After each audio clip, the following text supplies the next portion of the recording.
Welcome back, everybody, to the Chasing Tails Outdoor Podcast. I am your host, Walt, and I am joined by my co-host, Chase. Dude, we're sitting just under 70 days from deer season. Today did not do anything to help my excitement for this upcoming fall. Yeah, man, we just had a good episode with Tony Young, and every time we do an episode now, we're talking to Florida hunters. It just gets me more fired up and wanting to be out in the woods. I'm still trying to resist the urge of going out as much as possible, mainly just because it's hot and all the chiggers and ticks are out, and snakes and everything else. But as each day passes, I know we are getting closer to deer season, and I'm just waiting for those trail cam pics to start coming in so I can know what I'm going to be going after. Yeah, I've got 6 trail cameras that I need to put out. A couple more hopefully on the way here soon, and getting close, dude. I'm trying not to go up and pull that one I put up on Georgia 2 weeks ago. I'd like to give it like another 2 weeks, but I'm jonesing to get back up there and scout some more because I found some friggin' persimmon trees, dude, which I haven't found a boatload of persimmons like this in quite some time. So I feel pretty good that if those trees, I'm gonna probably check them in late August. If they're holding, man, I know where I'm gonna be coming opening weekend. That's for dang sure. Yeah, and Georgia starts a little bit sooner than our season does, so you'll get to get out there a little bit sooner than the rest of us. A whole week on top of you, man. Have you ever hunted over a persimmon tree that's dropping? No, I haven't ever found any persimmon trees where I hunt that actually produce. Really? Yep. Never found one that's now I've found persimmon trees, but I wasn't hunting. Sure. On those properties that were like the mother load of persimmon trees. That was ridiculous, but I wasn't hunting those properties. So never hunted over persimmon. I know the deer love them, but I know they don't last very long. So it's a short window. Yeah. When I used to hunt over them in southeast Georgia, I swear I like to hunt them on days that were like kind of gusty, not like blow you out of the tree, but kind of every once in a while you got a good gust of wind, because I swear that when, the breeze would hit the tree and a dozen or more persimmons would hit the ground, all of a sudden the woods would come alive. Like the raccoons would start running over, deer and hogs would come running over. It's like ringing the dinner bell, dude. It's like a straight natural deer feeder for the outdoors. Yeah, that's nature's deer feeder for sure. Yeah, like I said, I wish I had some, but I don't. So, well, I got some seeds. You can sprout them. Oh, man. Well, this week's episode was with Tony Young. If you're not native to Florida, you may not know who he is, but he's a singer-songwriter and a good outdoorsman as well. He kills some really good deer, and today we picked his brain just kind of on hunting in this area. He hunts about an hour east of me, and he shared some really good knowledge for people, I think. Yeah, he did. It's an area that I'm not super familiar with. I've gone up and hunted with you a few times, but it's still just a little bit further west than what you actually hunt. So it was good to hear. And some of the stuff I was kind of like, he had a big lease that he was on, and the deer numbers weren't what he thought they were going to be on that big lease. So that was interesting to know. Sometimes you have the same issue where you don't have the deer numbers that I have down here, or even close to the deer numbers that I have down here. So it's just always interesting to get different viewpoints from people throughout the state to kind of know what they are dealing with when they hunt. Yeah, for sure. It was kind of good to hear that from him, because he talked about a couple different properties, one of which was loaded with deer, the other which was pretty scarce, and it kind of reaffirmed what I've always felt here, and we've talked about on the podcast numerous times now, is deer in pockets here. It's not like a lot of other places where you can go just about anywhere and find deer. You kind of have to sort out a lot of spots and find a good spot, which you may have to get a little unconventional. But Tony's written a couple songs you might enjoy, Buck Fever, and then what's the turkey hunting one, man? Waiting on Tom. That's right. You've probably heard that on TV. He said NWTF uses it, and I recognize that now that he says that. So good guy, man. It was a good dialogue. Hopefully the next time we do this, we can do it in person. I think he'd be an excellent in-person podcast. Yeah, I mean, he's not too far from where you're at, so it wouldn't be too difficult. No, we know right where to find him. But, dude, we got some big news. We got some really big news this episode, and I have been excited all day to talk about that. We've got to announce the winner of the Phantom Saddle, and I gotta say, this has had me excited all freaking day. I've been amped. Last week I wasn't able to compile everybody and put it into a generator in time for the episode, so now we get to do that, and the winner of that saddle is Herbert Long. Herbert, if you're listening to the podcast, do me a favor, shoot me your address so that I can verify it matches what's in Patreon. I'm actually going to probably just reach out to you here in a little bit and tell you as well. But congratulations, buddy. Yeah, man. He doesn't just get the Phantom. He gets accessories that come along. Yep. With a Phantom through Tethrd, so that's great. And now we get to look forward to the next quarter giveaway, which was by Timber Ninja Outdoors, right? Their carbon sticks. So that's going to be another great item for somebody. And I'm looking forward to getting my hands on those sticks as well. Yeah, no, it's gonna be awesome, man. Given a set of 3 C1 carbon fiber sticks. We've got a podcast. You can go back and look to it and listen to it, rather. Jason's an awesome guy. Tyler Ross, Jordan Hotchkiss, those guys are heavily involved with it.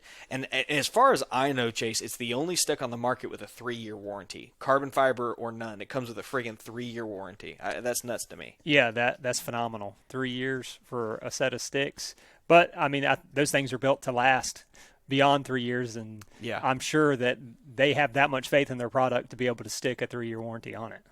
Yes, absolutely. They have paid and gone through the same rigorous process that every tree stand goes through to prove that it's worthy. So if you've got any doubts about carbon fiber, just go online and look at what they published. They showed the test. They put videos up there, and they have gone through rigorous testing to make sure that you're safe. So you're getting an excellent product with an excellent warranty that's safety approved, and all you have to do is join Patreon. This last giveaway was open to anybody, but this giveaway will only be for the Patreon subscribers.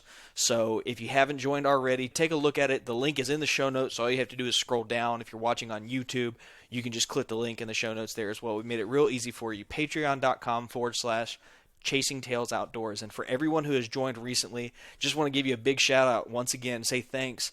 And if you're waiting on a hat, at the end of July, we are putting in an order, and we will get those hats out to you. And I got a boatload of stickers that are going out probably this week as well. So check your mailboxes. You got some goodies coming. Yep, that's awesome. So why don't we get to the episode, man? That's what they're waiting to hear. That's it. Let's do it. All right, on the line, we've got Tony Young. Dude, how are you? I'm great, man. Great to finally meet you guys, or at least on the phone, and thank you for having me on the show. Yeah, absolutely. I mean, Tony, you're a household name up here on the Panhandle. I've heard about you for a long time now from amongst several different friends, and I've got to watch you on YouTube, and I'm just happy to have you on the line to talk some deer hunting, because we're sitting right now, depending on where you want to drive to, we could be, I think right at 70 days away from Zone C opening up.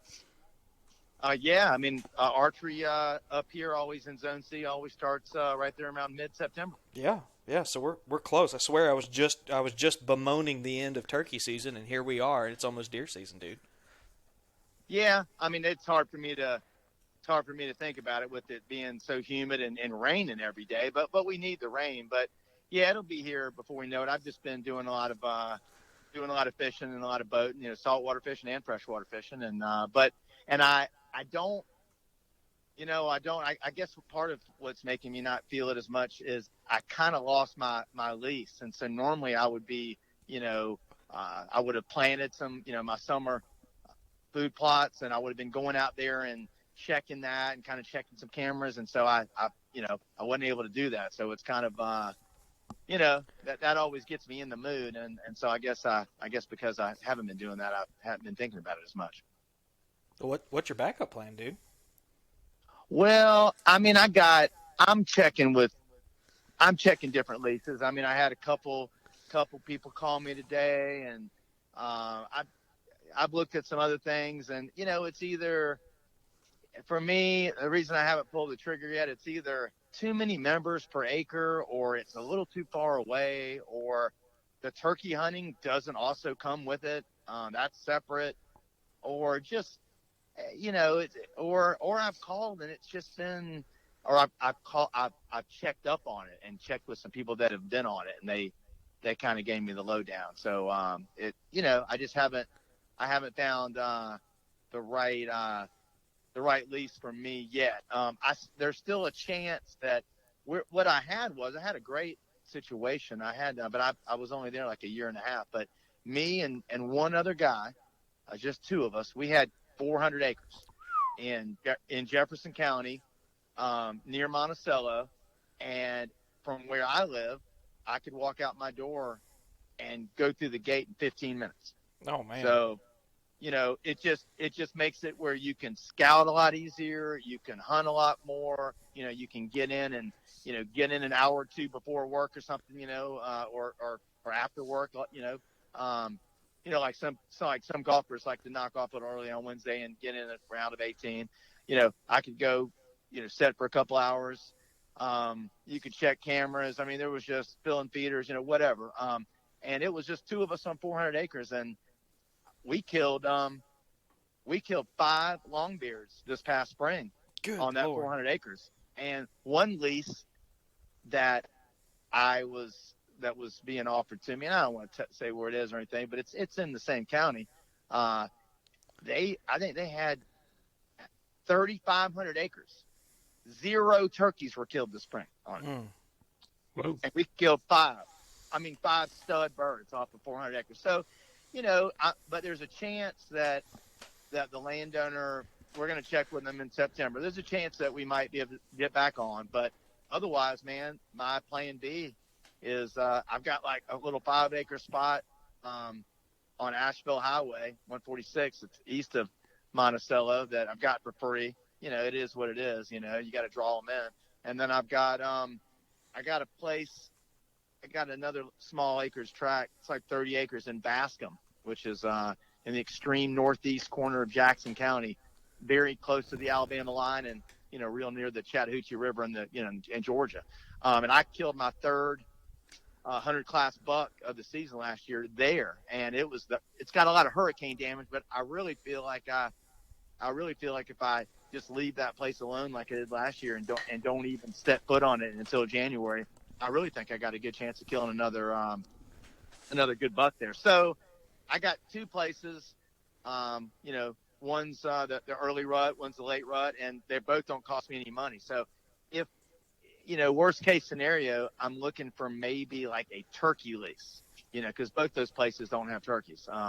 So I'm looking for maybe and I got a couple options that people are looking out for me, and there's like 1,000 acres over near Lake Talquin that I think there's 3 guys that deer hunt on, and none of them turkey hunt. So if they kind of sublease the turkey rights to me, then it will cost them each less money to deer hunt on. So anyway, I'm working on something. So we'll see. Yeah, it sounds like it. Well, before we dive in too deep, Tony, why don't you give everybody like the drone view of who Tony Young is? I guess you said you've heard of me because I'm so old. I'm older than you guys. I can tell it by your pictures.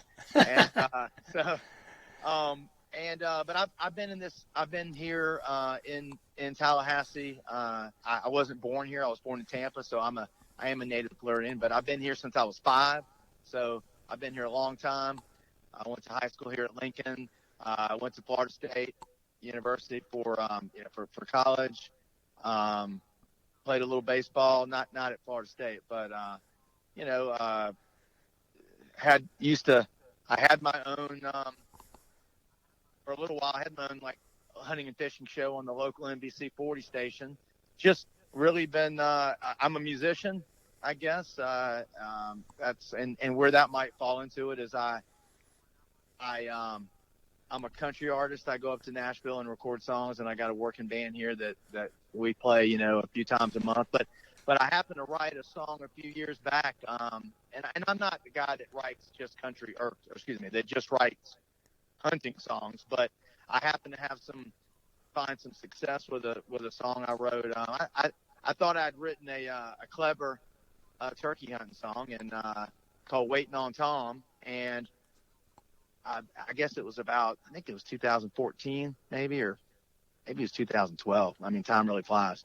But I wrote it, went up to Nashville, recorded it, and then I remember before I mixed it down and everything, I remember that I had met, that I was friends with a guy named Scott Ellis, who was arguably Florida's best competitive turkey caller probably for the last 20 years. And he and I met at, I think it was the Big Buck Expo, which is the largest hunting trade show in the state down in Lakeland. And we hit it off.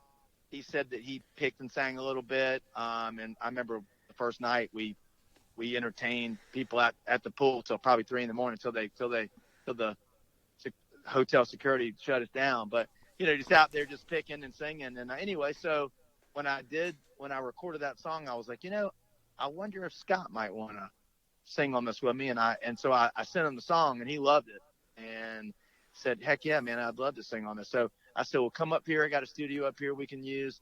We'll take out some of my vocals and replace them with yours. And while you're up here, let's record a music video as well. And so we did all that in one weekend and had Rebecca Wolf. I don't know if you know who that is. She's from Dixie County, but she's kind of one of those internet beauty hunting girls, that looks good in a bathing suit and loves to hunt. And she's kind of the star in the video. And anyway, but he got the song to the National Wild Turkey Federation, and John Brown, the executive producer of Turkey Call, of their TV show, he told me when he called me, he said, man, as soon as he heard it, he said, man, I want that song. And so NWTF has been real good to me in paying to use the song. And because of that, I've got a lot of iTunes sales that every month, especially when turkey season rolls around. It's a seasonal song. Yeah. It's like Christmas songs. Every spring I really get a resurgence of iTunes sales, and I get good royalty checks from BMI because of it. So it's definitely a song that's paid for a lot of my songs that have lost money. So yeah. So anyway, I guess that's awesome, man. I guess that's me. I mean, I'm just I'm a native Floridian right here, raised up here in the Red Hills of Tallahassee, and I love the outdoors, and I love playing music, and it was just kind of neat. It's been neat finding some success combining my two passions, with music and with the outdoors. And then I wrote another song a year later, and Scott Ellis actually was the one that was like, hey man, I think this is gonna be pretty good for you. If I was you, I'd have something else, to be able to follow it up with. So I wrote a deer hunting song called Buck Fever, and that's done pretty well for me. And then just lately, the last song I released is a song called Gator Man, about gator hunting. So I told you earlier I wasn't the guy who writes who writes only songs about hunting, but I have written those three, and I wrote a song a while back called the Coonhound Blues. So I write about things that I'm passionate about, and I've had some friends say, man, you need to write a duck hunting song. But the thing is, I'm not a duck hunter, and I'm going to keep it real, and I'm going to write about what I know about. And anybody that heard me sing a duck hunt song that knew me, they'd be like, man, you don't know anything about duck hunting. So don't ask me to write. That'd be like me trying to talk about killing big bucks. That just doesn't work. Man, I tell you, I've not really killed. This was the best year I've ever had, or last year was the best deer hunting season I've ever had in my life. And a lot of it. I mean, and I guess I equate that to a couple things. I mean, I think I'm learning, as a hunter every year. I think I'm learning more. That's helping me be more successful. But also, I think I really think with the state, having these, antler restrictions and making it where, everyone, if they're abiding by the law, everyone is having to let these young bucks walk. That's got to help. I mean, that's just common sense. That's got to help. And also I paid, for the first time in my life, I paid, a lot of money for a good lease, and that obviously, you kind of get what you pay for. So for so many years, I was just hunting in places where there weren't big bucks. And it's kind of like fishing in a swimming pool. I mean, you can put that cast right there up against the bank of the swimming pool, and you can work that worm or whatever you're doing just right. But if there ain't any fish in the pool, you're not going to get a bite. So you can't kill big bucks where there's no big bucks. And but I finally I don't like to part with money, and I'm kind of cheap, I guess. Oh, and yeah. I try to do things without it or without paying, as little as I can for it. But I really had a good deer season, and it's so that lifestyle of hunting and stuff, and taking my wife and even taking my kids a little bit is so important to me that I really finally realized that, like, look, people that play golf like my dad, they pay more money to be in a country club. So this is my country club, and I film.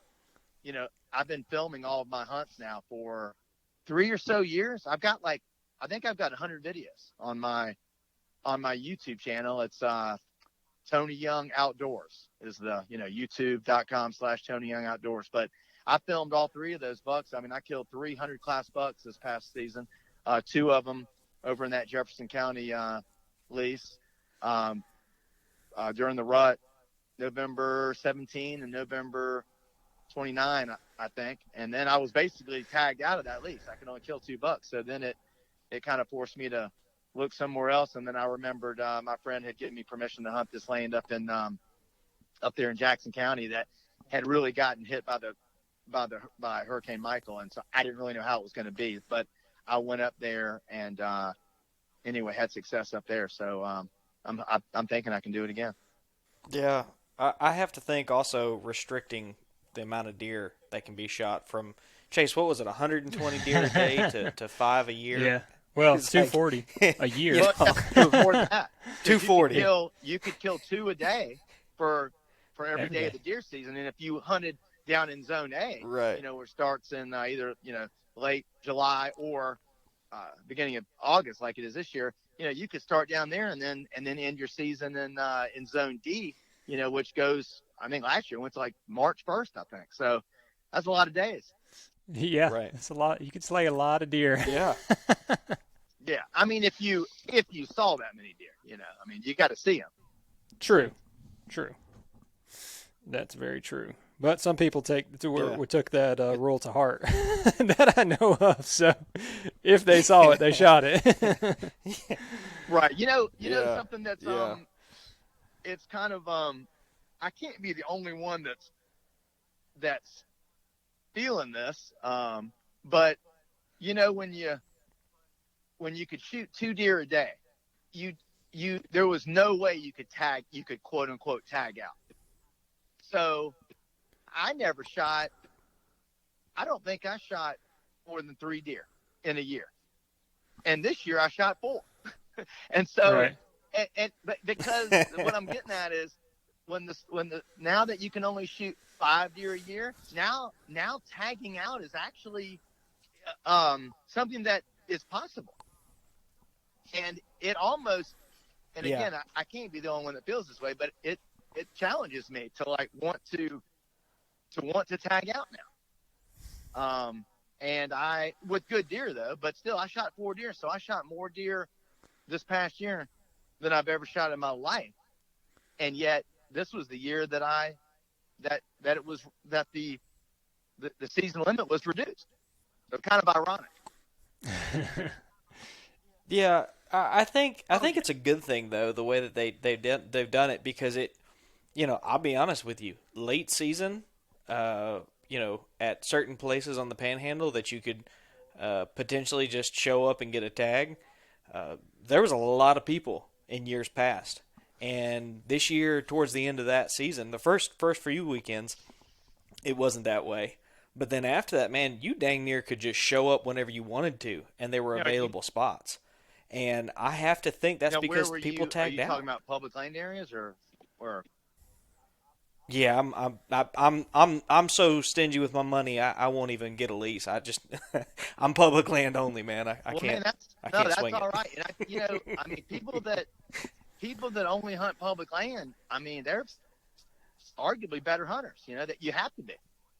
You know, you've got to be a better hunter if you're going to be successful on public land. Man, you've got to do your scouting. You've got to know what to look for. You've just you've got to do more. You've got to work harder, and you got to be a better hunter. So instead of some of us private land guys that just put a stand up over a corn feeder, right? I think they're Well, both challenging in different ways, right? I mean, if you're Chase, he gets to name his deer and celebrate their birthdays, and he has a good time managing for a really good deer, and I'm obviously making jokes at his expense, but he puts a lot of work into growing quality deer, and I can personally tell you how many times we've had conversations offline about what little things he can do to make a difference, and he passes a lot of really good deer, and I don't have that. I don't have that capability, man. It's discipline, and it's just a different challenge, and I applaud people who can get it done on private land just like I do on public. It's just a different. It's a different animal. And I mean, to just kind of go with what you're saying, man, like I said, I shot 300 class bucks in one season, but that is not something that I was used to, and I just,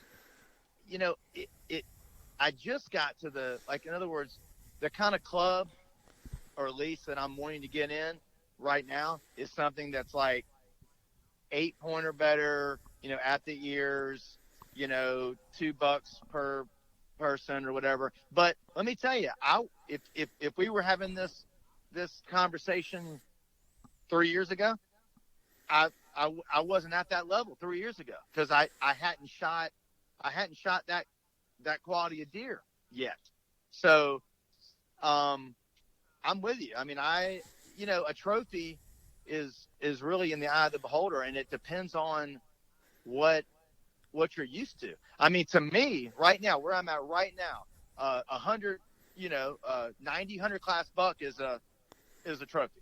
But to some people though, maybe even Chase, I don't know, you'll have to answer this. Maybe it's got to be 120 for you. I don't know. And I hope to maybe be there one day, but I'm not there now. I'd be lying if I did, if I told you that. Yeah, Chase has got an entirely different set of circumstances that he's kind of in like this little golden pocket of Florida where he gets to pursue some really wonderful deer. I'm envious of the habitat that he's got in that area. I simply, and Chase, maybe you can tell me what it took for you to do this, but how do you, knowing that your properties are so small or that other people share them and deer roam, how do you rest at night when you pass up on some of these deer? What are you telling yourself? Well, early on when I started hunting, it was, I guess just maybe through the mentors and stuff that I had, they had always it was almost always expected for you to pass on deer. And I kind of wish that wasn't the case early on when I started hunting. Because it you miss out on a lot of opportunities where you can gain experience. And when a deer comes in bow season, your heart's pounding 100,000 beats per minute or whatnot. And I wish I would have had some of those experiences with smaller deer before I started shooting, just waiting on a big deer to come by and maybe not enjoying it as much back then. But since I've been hunting for I think this will be my 14th season of actually hunting, because I didn't grow up hunting, as most people know. I started when I was an adult. I've been able to kill, like I said, being able to hunt a bunch. I mean, I hunt some public as well, and I've killed some good bucks on public land too. But yeah, and but I've hunted majority private, and like I said, a majority of it's been right near my house, so it just makes it so convenient when, like I said, you can get in the truck and you're 5 to 15 minutes away from your properties.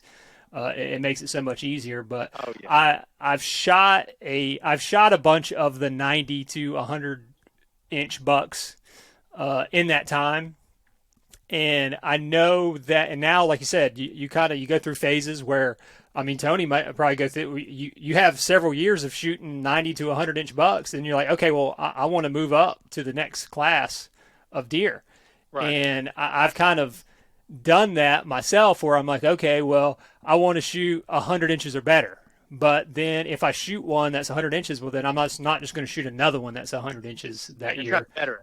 Try to Right. better. My goal is to get better throughout the season. And I know in some of the bucks that I pass, and I had one this past year. I mean, I had video footage of him. He was probably 100-inch, 9-point or something. I mean, within 15 yards bow range. And I'm just videotaping him. And I was sending Walt the pics and stuff, or the videos. He's like, shoot, why aren't you shooting that deer? And I'm like, nah, I've got one that's about that size. I'm good. I was like, I got to let him grow. And then someone in that was a lease, and I think someone ended up shooting him like first or second day of a muzzleloader. But if I don't pass on that deer, then there is a chance that he will make it. And then next year, I may be hunting a 120-inch 9-point, because I've seen him make them big jumps. I've had an 8-point before that made like a 30-inch jump in one season. I mean, and he turned into like a world-class Florida buck. So, I mean, that's why I'm just like, okay, well, I've got stuff to hunt, a possibility of being able to hunt them next year. If I shoot them now, then that possibility is not there. So that's how I sleep at night. Now, what county are you in? I'm going to bleep it out. No, I'm just kidding. I am in Alachua County. Oh, okay. Then there is some pockets of some good deer down there. You got some good soil down in Alachua County, and good dirt. And I know the what's his name, man? The nuisance alligator trapper down there, Albert. Down there. Okay. And he told me, because he kills some big bucks, and he kills them down there in Alachua County, and they're on small tracks, but you definitely got some good genetics down there and some good soil, if game cameras can really help you to see what you have on your property. So the thing is, if I've got a couple 100-class bucks, but then I've got 130. Well, then I'm gonna pass on the hundreds too to try to get that 130. But the thing is I shot were the biggest bucks on the property that year. I did take the creme de la creme on my property. So, it wasn't like I, if I passed them up, there wasn't nothing to pass them up for. So, but that's, having game cameras, knowing what you got, and then you can judge, then you can, put what's on your hit list or whatever. I kind of hate using that term, but so many people do. But yeah. Yeah. Well, and like I said, I know that I'm very fortunate where I'm at. So, and I understand in different areas of the state that a 70 or 80-inch buck might be a stud for that area. So I don't judge what anybody kills, because it's all it's county by county almost in the state of Florida to what size deer that people have. So it's you can just almost, it's kind of like the rut. It's the same thing with the rut for the most part in Florida a lot of times. So I'm just fortunate in my area that there's bucks that can get to that size and probably faster than other bucks. So a 3-year-old buck where I'm at may be 15, 20 inches bigger than a 3-year-old buck where you're at. Right. But we're both killing 3 or 4-year-olds. So to me, it's more about age of the deer as well. I mean, the horns don't matter as much, but if I can kill a real old deer, to me, that's a success as well, because that joker's made it through a bunch of seasons, and he's smart and all of that. And I find just as much joy as being able, there's a buck now that I have I know he made it through last season, and I think he'll be at 6.5 or so at this point, and he's maxed out. Like, his antlers have been maxed out for like the last 3 years. Like, he's the same like 110-inch deer, like 9-point, that he's been for 3 years. Well, he broke off last year. That's why I didn't take him. But his mass he's probably getting a little bit more mass every year though. Yeah, a little bit. His body size is definitely you can just definitely tell by the body sizes. But I mean, it's the same pretty much antlers every year. He's kind of like met that, because I know sometimes they'll just hit a spot where they'll just keep growing the same antlers for a few years, and then they'll kind of go on the decline. I feel you. I mean, we're really just trying to shoot mature deer, and 4.5 years old. Although 3.5 years old, if that's the best you got out there, 3.5 years old is definitely mature. It's something that came to my mind that I wanted to just mention before I forget. But it's a shame how hunters are our worst enemy with each other, where you were just talking about how a trophy is depending on where it's from and what your experience is. But you get somebody on Facebook, whatever, that shoots a 60 class buck, and he puts his picture up there and he's happy about it, and what kind of comments you're gonna get on there? Oh, you should have given him 2 more years, and just that kind of stuff, you know what I mean? And it's, but yet, if it's a girl there with it, everybody thinks that's great, or a kid, but it's gotten to where, man, I don't know about y'all, but it's gotten to where if I'm on public land and I shoot a legal buck, of course it's going to be legal, but it's not really anything to take a picture of, man, sometimes I might not even take a picture of it. Or if I do, I have to really preface on there, this was taken on public land, or something, because I don't want to get all this, should have given him 2 years and that's a baby and all this kind of stuff. It's a shame how, how us hunters just, we just, at war with each other. You got still hunters thumbing their noses down at dog hunters. You got bow hunters looking down on crossbow hunters. You got, it's just meat, trophy hunters thumbing their nose down at meat hunters. I mean, I don't know. It's just crazy. I wish everybody would just let people hunt the way they want to hunt. And if they're happy about it and it's legal, everybody should be happy about it as well. Oh yeah. Yeah, no, I totally agree. There's definitely some dissent amongst the ranks. The good thing is, Tony, if you ever start a podcast, just find you a co-host that shoots nothing but big bucks, and then you can just let him take all the blunt of all of that, because no one argues when Chase posts a kill pig. I mean, it's beautiful. It's just everybody's in unison. Yeah. I actually last year I shot a buck that was pushing 120 inches. I think it was my 4th buck that I shot. It was close to 120 inches. And there was actually somebody on Facebook that was like, "Why did you shoot that deer?" But they weren't from Florida. But they weren't from Florida. Yeah. I think they were like from the Midwest or something like that. And I'm like, but I didn't entertain. We didn't even entertain them with a response or anything like that. But I was like, this is Florida. If you see a 120-inch deer, there ain't too many people that are going to pass on a 120-inch deer in the state of Florida. Anyway, right. In the United, so you shot 4 bucks this past year? Yeah, I shot.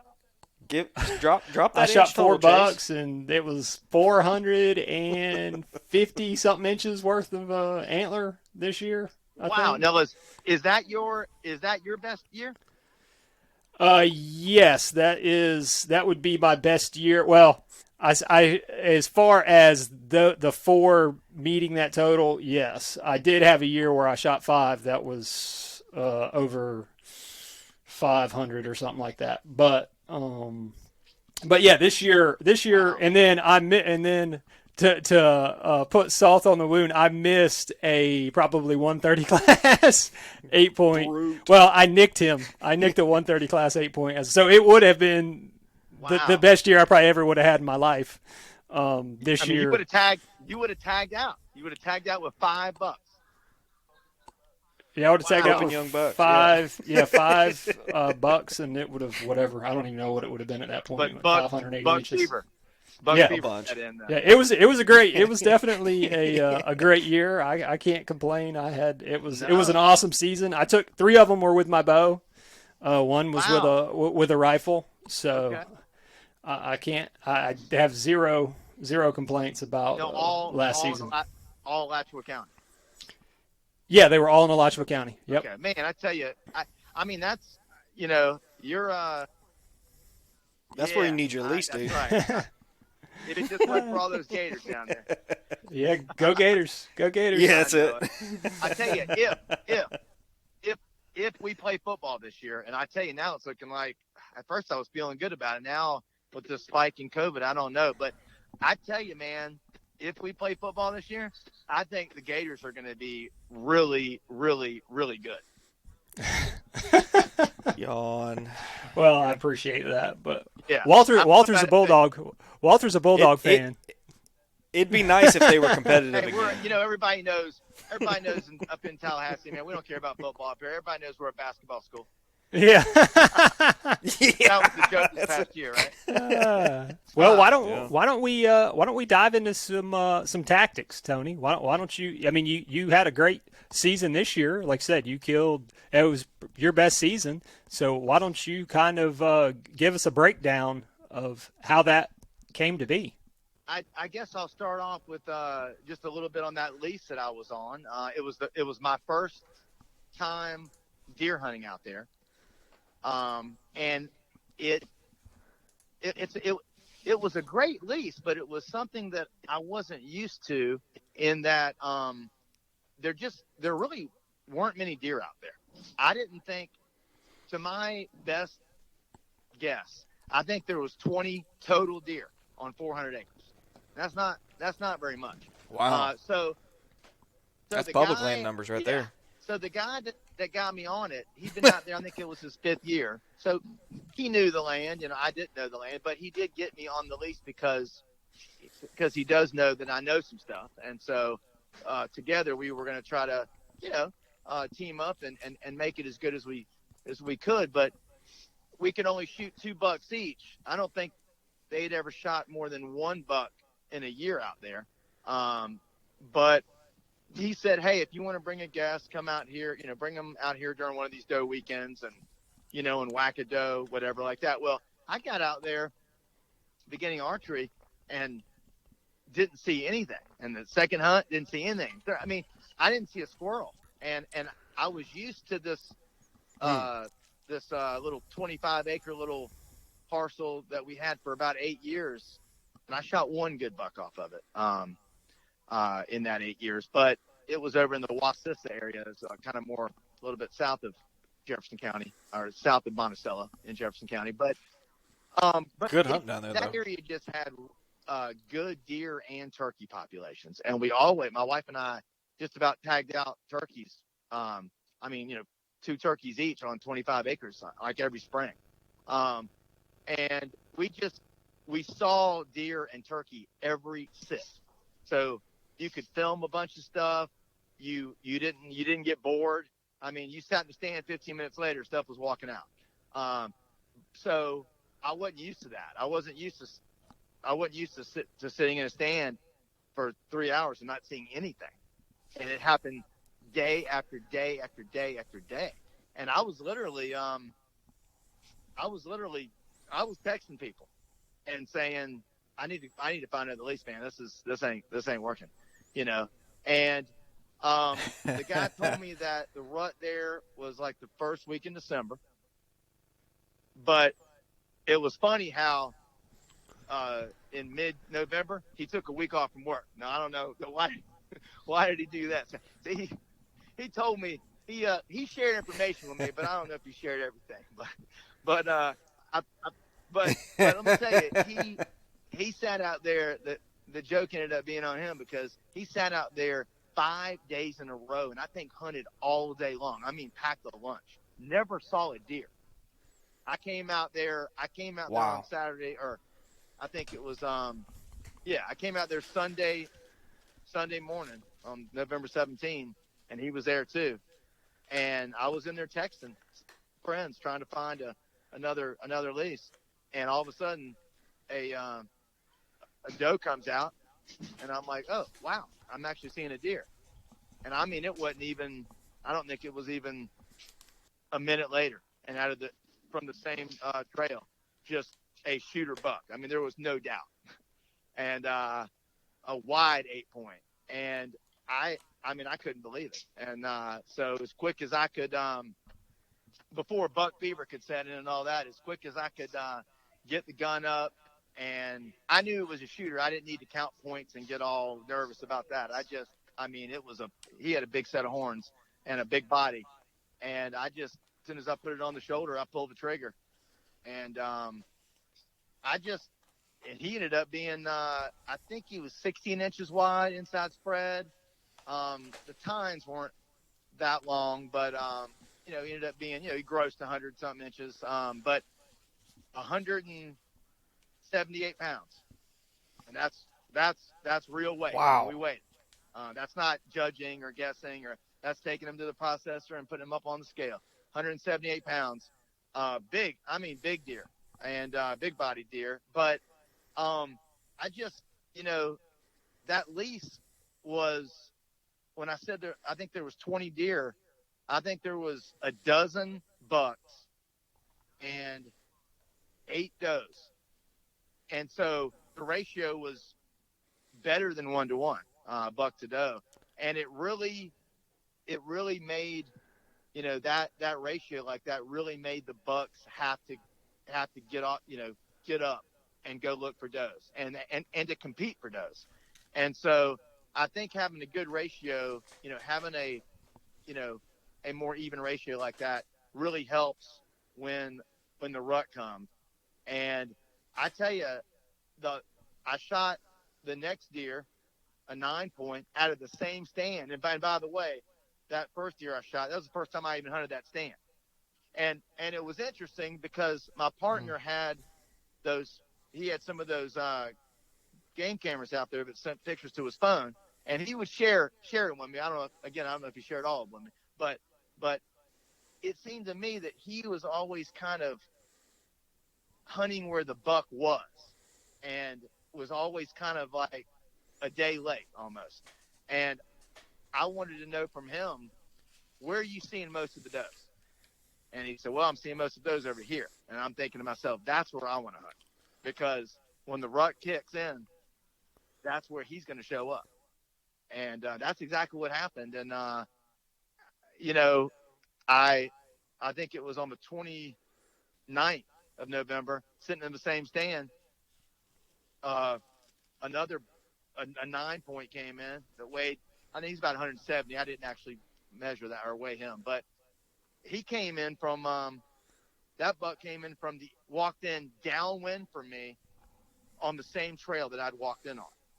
And it just, I learned at that lease that when you didn't hardly ever see a deer, but when you thought when you saw a deer coming in, get your gun up, because it's going to be a shooter. I mean, that's how it was. I mean, it was all or nothing. And I had to be all right with that.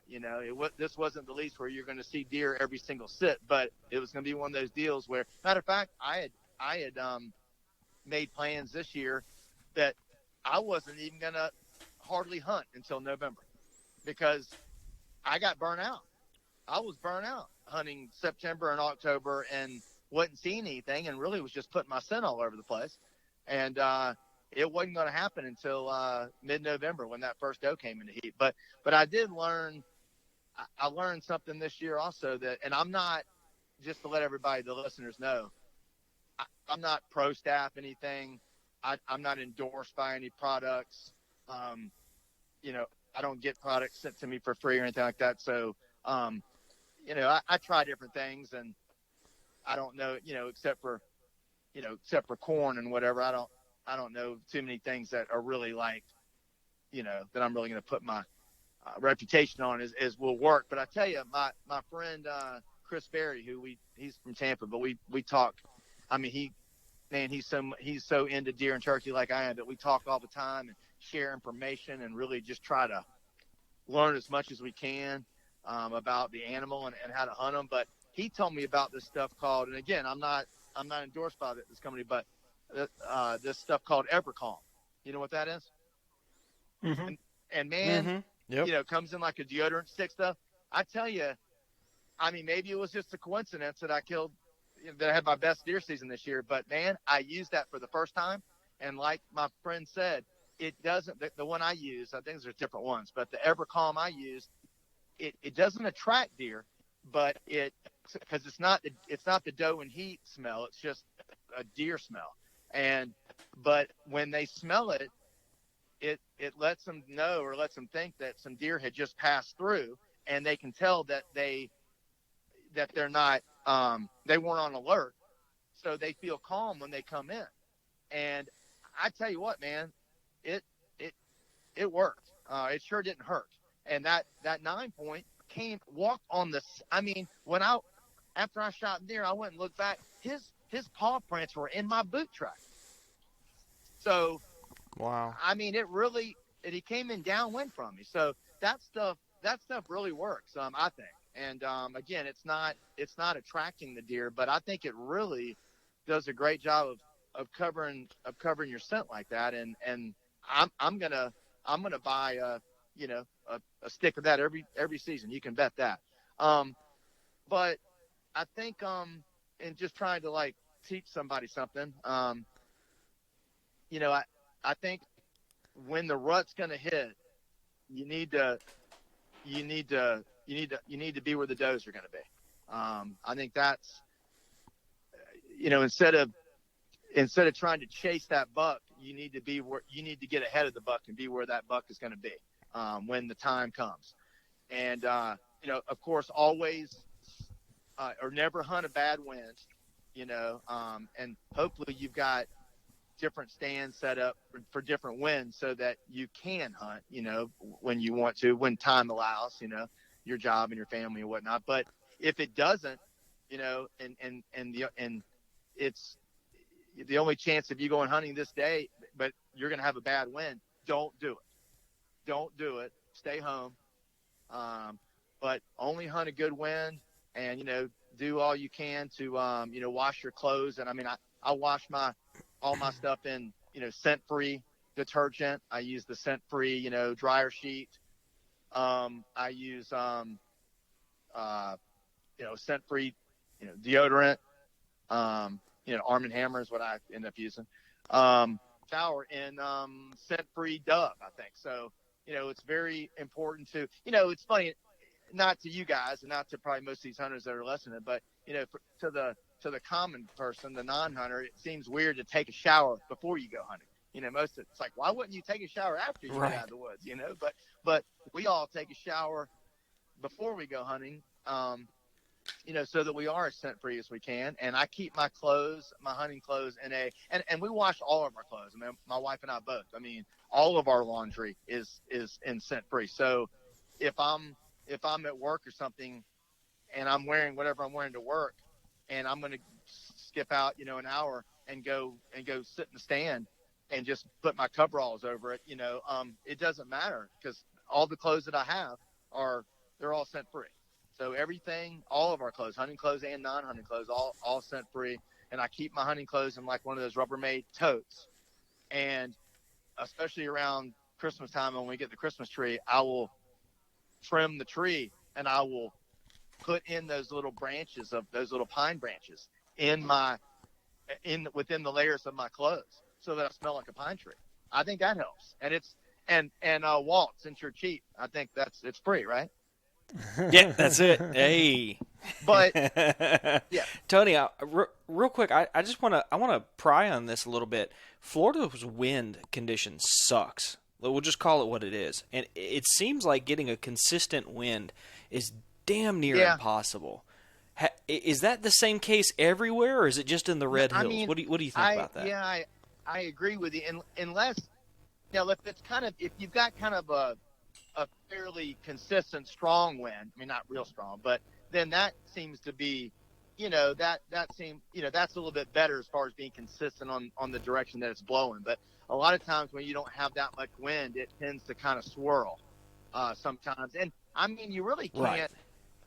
I mean, you really can't do anything about that, Now, you know what I mean? I mean, if you can get up as high as you feel comfortable getting up. I mean, the older I've gotten, the more, I'm kind of scared of heights. I don't really, I'm fine 15 feet up, but I really don't like to be any higher than that. I just don't feel as comfortable. But I know some guys get up 25, 30 feet up in the air. I don't want to do that anymore. But Getting up high I think can help you, but all you can do is, and I use that Hunt Stand app on my phone, and it shows you which way the wind's blowing, but I've even got one of those little, I don't know what it's called, the little thing that you squeeze the little bottle and it little chalk puffs up, whatever. But what's that gonna? Wind checker. If you're already committed, you're already sitting in a stand, and because the wind's blowing in your favor, and then all of a sudden, you take your little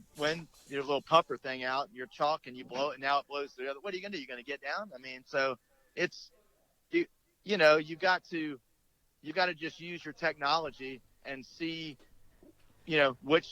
where the wind is coming from, and you just gotta, and what's good about that app too, if you have it, and that's not the only one, but it shows you the forecast and like how the wind direction is going to change during the time that you are going to be on stand. So that's you got to make sure that it's going to be a good wind direction the whole time you're going to be there. So that can help. Do you feel like all the steps you take to control your scent is to put the odds in your favor considering the unfavorable wind, or do you ever feel kind of defeated in the fact that even some of those consistent days, the wind, those days that are still breezy, enough to go one direction, it still seems like it swirls. I kind of got for a while there where I just kind of gave up trying to mitigate my scent because it just seemed like it was going to get blown everywhere. You must feel kind of the opposite. Like if it's going to be blown everywhere, let me try and reduce it. I mean, you always want to reduce, your scent with, like I said, with taking a shower with scent-free soap and making sure your clothes are scent-free and using that Evercalm that I just told you about. I really think that helped. But, I'm out there in the stand, and the wind changes direction, and there's deer out there in front of me, and they're not really smelling me. I mean, maybe sometimes you'll see them pick their nose up, but they don't, and they'll look, how they'll look at you, and they'll put their head down and look back and see if they can catch you moving. Who knows if there was a mature buck that's got a lot better nose than those deer that I never knew was just on the edge of the woods. I don't know. I mean, we'll never know how many mature bucks busted us because they don't, they don't sit there and blow and stomp and alert all the other deer like those do. They just worry about themselves, and you never know they were there. So I don't know. I'm not really sure how many times a mature buck smelled me that I didn't know smelled me. But I've had, like I said, plenty of younger, yearling bucks and does in the field, and the wind would swirl, and they were like 30 yards away from me, and it didn't bother them. So I feel like maybe I'm wrong, but I feel like I'm doing pretty good with scent control. Interesting. It's always been something that's interesting to me because it seems to be a something that people just have to find some way of coping with and then moving on in Florida. Yeah, I don't know if that's the whole state, though. No? What's it like for you? Down here, we get more consistent winds. I feel like the number one scent problem that we have whenever I feel like if I'm getting winded or whatnot is humidity. Like I think humidity plays a big factor in because I'll notice kind of early season – I'll be for some reason I'll be getting winded and stuff by your does, and heck, I've had bucks wind me. Like I said, they don't make noises, but I've seen them in the woods like throw their head up and look around, and then all of a sudden they go, no, I'm not coming in that direction. A lot more early season when it's hot, humid out, but then as soon as it cools down, it's almost like a totally different game where I've had deer come in downwind of me. I've had all kinds of times where I'm just not getting, it doesn't seem like they're as on edge as much as it is with the humidity that we deal with early season. Yeah. And I don't know if it's really the humidity. I think it's the fact that you just, when it's hot like that, man, we can put on deodorant and all that, but we're stinking, I mean, so I don't know if it's really the humidity. It's just the fact that you we're putting out more odor when it's hot than when it's cold, and I really think that's what it has to do with. Well, I feel just that the scent like kind of lingers more than wind, especially because there's not a lot of wind when it seems like early season either. It's not as much, especially when there's like no wind and there's humidity. I've seen, like I said, you use your little wind indicator and it just goes everywhere. Like there's no direction. It just 360 degrees or whatever around. I've seen it go 360 around me, and been winded by a buck before where I thought I had the wind in my favor 100% and didn't have it because, I mean, you're on the spectrum where you're like 100% scent control, and then I don't even practice scent control. Huh. I don't take a scent-free shower. I mean, now some of my stuff is scent-free, like my clothes, but we do that more of like a health thing where you don't have a bunch of chemicals and everything else what you're washing your clothes in and stuff. But I don't practice near the scent control that a lot of people do. And I haven't found that to be a hindrance for me either. So, I mean, I've had good success, but I'm not saying that maybe if I did practice more scent control, who knows? Maybe I'd kill the state record. I don't know. But, well, I don't think I may do a little bit more than you, but what I'm doing isn't hard to do. I mean, it's just, right. It's just buying soap that doesn't have a smell and just taking a shower and even shampooing your hair with scent-free, shampoo. And I mean, that's all I'm really doing that you're not doing. And that's not, I mean, it's not like I'm using ozonics or anything, one of those things. I'm not doing that. Yeah. Well, that's just another big thing to carry and make you sweat more in Florida. It seems like, especially if you're trying to carry camera gear and everything else. That ozonics unit is really gonna weigh you down at that point. Yeah, I'm not getting one of those. No, I don't feel like I need it. And like you said too, it's like we're not only are we bringing up our gun or our bow, but we've got our camera equipment as well, and that takes the screw more weight. I'll just say it. I'm not toting it, and I'm not paying that much for the privilege of toting it either. To be honest with you. $300 for a unit that you still have to buy a spare battery to run it during the entire time, man, that's just, I'm not interested, man. I'll be honest with you. I get things, I buy things as a need to buy, like I need to, if I'm doing okay, then I don't need it. But all of a sudden, if it gets to where it's like, okay, I messed that up or something, okay, now I think, what, I think this will help me now. Sure. I need to get this, so that's how I do it. I go until I need something. And, I haven't, maybe one day I'll need ozonics, but I don't feel like I need it right now. There you go. I'm curious, Tony, if, we have a lot of Florida listeners here, a lot of new hunters in general, but it seems like the majority of the new hunters that are reaching out to us are from Florida. For these aspiring people who are getting into hunting, what advice do you have for them with regards to hunting? And we're talking deer hunting, I guess. Yeah. Well, I mean, besides getting the proper license and permits and looking, knowing the regulations and whatever. I mean, if you can, there's a lot of stuff on the internet that you can learn from, especially on YouTube and whatever. There's Tony on Outdoors. Subscribe. Well, there's you can learn some stuff by watching some of the hunting TV shows. Maybe you've got a friend that hunts and you can learn from that person. Kind of like have them kind of be a mentor. But I would say, look at try to get some private land if you can, and it doesn't have to be, if it's deer hunting, it doesn't have to be, it can be it can be, like I said, one of my spots this year is going to be on 5 acres, but hopefully it's going to be in the right enough of an area to where I can pull some deer off of it. But,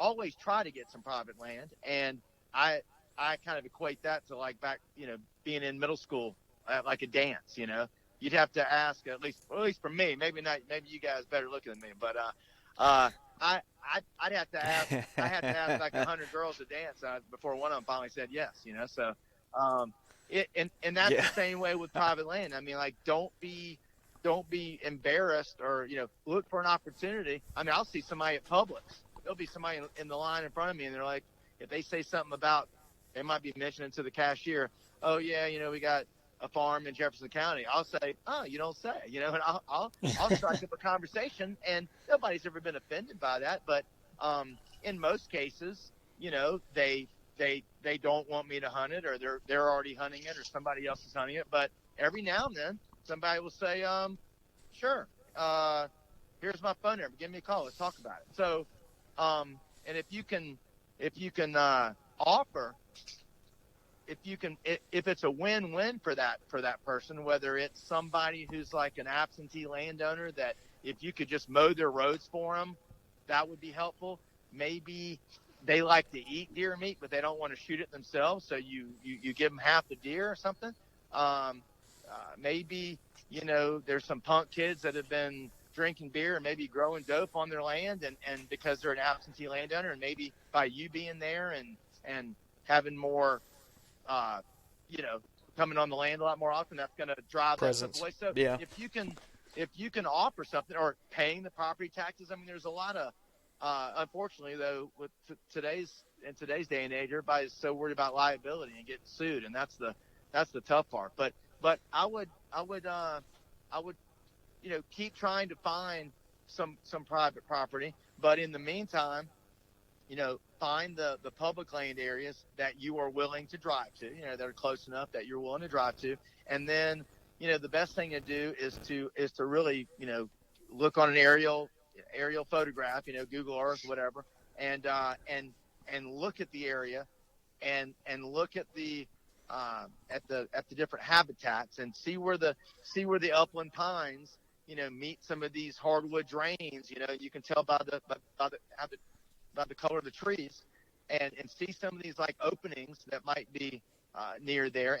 But that's where deer and turkey are going to be. They're edge species, and so they're going to be between those habitats. And so if you can first find some spots like that on a map on an area that's close by to you, then mark those down, and then get in your vehicle and drive out there and look at it, look at the areas, and start looking for sign.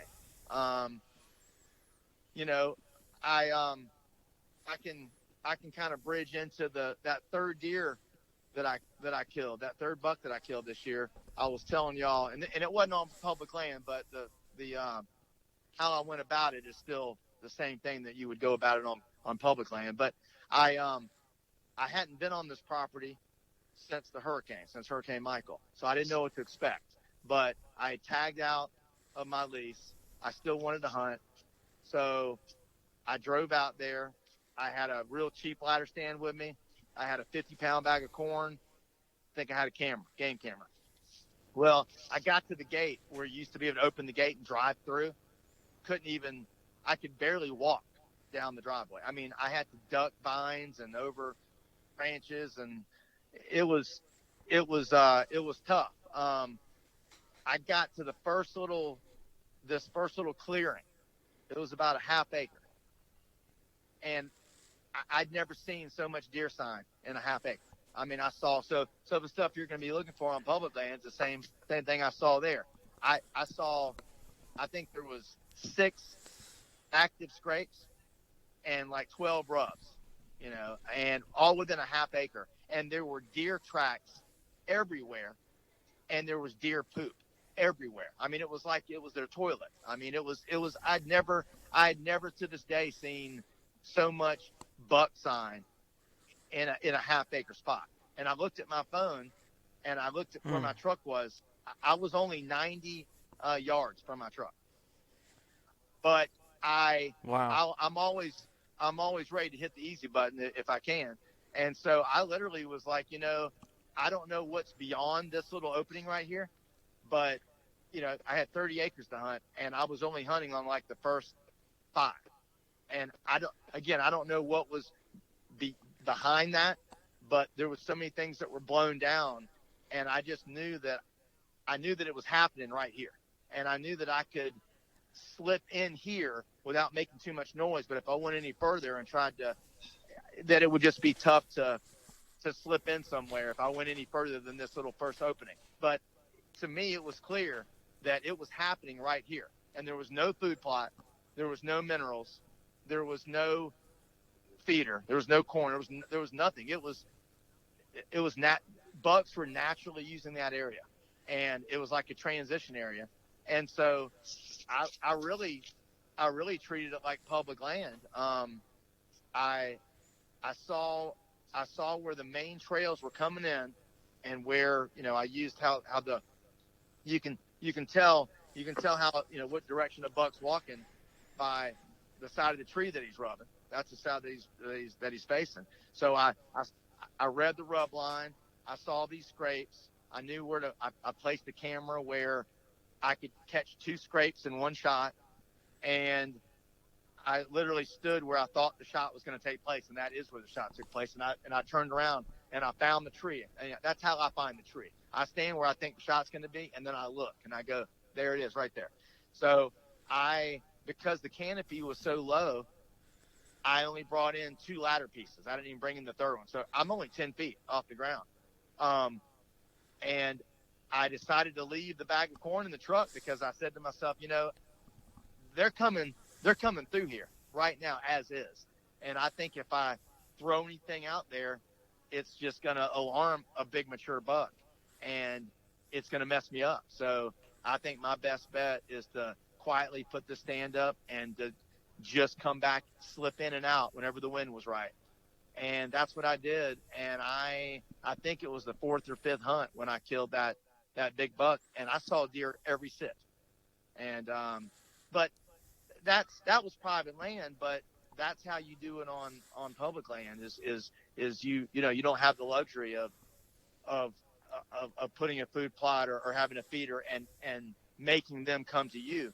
You have to go to where they're going to go, and it's different food sources, and a lot of times they're just really skirting these in between these habitats. You got an island of trees over here, and you got a different habitat right here, and they're walking that edge, and you can tell where they're walking that edge because of the poop they're leaving, the tracks they're leaving, the rubs, the scrapes, and then you just got to know where your approach is going to be.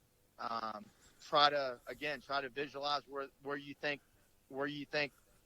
the deer is going to be when you shoot him, and then stand there and then look back and find your tree, and put your stand up or mark it or whatever you're going to do, and just hunt it when the wind is right, and that's the advice I would give. That's awesome, man. I think that's some solid advice. I think that the creature of edge thing is critical. Finding those areas where deer are going to travel. It's very difficult. I didn't make that connection until several years into my hunting that, a big open expanse of monoculture habitat is not going to help funnel those deer quite like an edge between, like you said, the pines and the swamp. I mean, that's just that's money. They like variety, and there's when you've got the more habitat, the more variety of habitat, and that's another thing too. If you can find, we talked about what you just said, like 2 habitats coming together, but man, if there's like 4 habitats that are coming together, that's even better. If you got upland pines, and then like a clearing, and then some hardwoods, and then a swamp, and it all comes together, it's all touching. That's the more the better. More habitat, the better. There's more variety. There's more food sources. They've got sunlight penetrating the ground and on that clearing part of it where they can get some good browse. But then they can escape into the woods, where they can take some cover and where they can bed. So but that's what, you find that mainly with that aerial photograph. And when you see some good spots, then go out there and see for yourself and and look for that sign. And that's how you can kind of narrow it down. And you should have, you should have more than one spot just in case, you get there that morning and there's already another public land hunter sitting near there. You need to, as etiquette would have it, you need to move off a little bit from where that person is. So you want to have some backups. But that's what I would give. And I mean, deer hunting is it really doesn't take that much money. It's not like, I deer hunt, I turkey hunt, I gator hunt, but like, I'll go quail hunting if you invite me, I'll go dove hunting if you invite me, but that's a lot more. You've got to have a field, and you got to have a crop, and you've got to, that's a lot. You got dogs for quail. It's a lot more, money intensive to do that kind of hunting, but really, deer hunting, you need a stand and a gun and some, you don't even need camo really. It helps, but you really need just some earth tone clothes, and that are scent free, and you just need to be still, and you can be successful. It can be, it might be boring for some people initially. You're talking about like a new hunter. If they're gonna, if their first experience hunting is going to be deer hunting, how many times is somebody going to sit on public land, and before they just go, this isn't much fun, if they don't see anything. Heck, I could have taken people out to my expensive lease. I was telling you about, I went out there and I sat 10 times, didn't even see a deer. Heck, I could have taken somebody out there to that expensive lease, and they would have not liked hunting because it was boring. You didn't, think about it. Some people, like my kids or something, it's like, what's so fun about this? You got to get up early in the morning. You got to go out there. You got to be quiet, be still, and for what? You don't even see anything, So it's you got to stick with it, and that's why there are some programs out there, with the state for youth, and for women that kind of can give some of these new hunters a better hunting experience, hopefully, where they can see some game and have a more opportunity to take an animal and to get hooked on the sport and to want to do it again. Well, Tony, I want to be sensitive to your time. We've taken up a little over an hour now, and I think what we're going to have to do next is, I think the three of us are going to have to find time to sit down, crack a cold Coca-Cola or a beer, whatever your preference is, and do this next one live, because I think we could go on for quite some time. But where can everybody find everything Tony Young if they're sold after this episode? My band stuff, if you want to check out any of my music, if you want to see, where we're playing, we play a lot around around this Panhandle area. I got a band called the Young Bucks, but it's Tony Young Country, like country music. So that's Facebook, and that's YouTube. And then if you want to see some of my hunting videos, then that's on YouTube. That's Tony Young Outdoors. So Tony Young Country, Tony Young Outdoors. Chasing Tails Nation, I'm asking you guys to go check out Tony Young, show him some love, and watch his videos from this past year. He shoots some remarkable deer for this area, and I drip with envy every time I think about how much fun he had last year compared to what a struggle it was for me. So, Tony, I appreciate you taking time out of your evening to talk with us, and hopefully we can do it again here soon. I appreciate you guys having me on, and hope I didn't talk too much. I can do this You're all for good, hours, man. I'm just really, I'm very passionate about hunting, and I want to learn as much as I can about it, and I'm willing to always teach anybody whatever I might know. Right on, man. Well, it sounds like we're going to have you back on. Yes, sir. Dude. I appreciate y'all. you.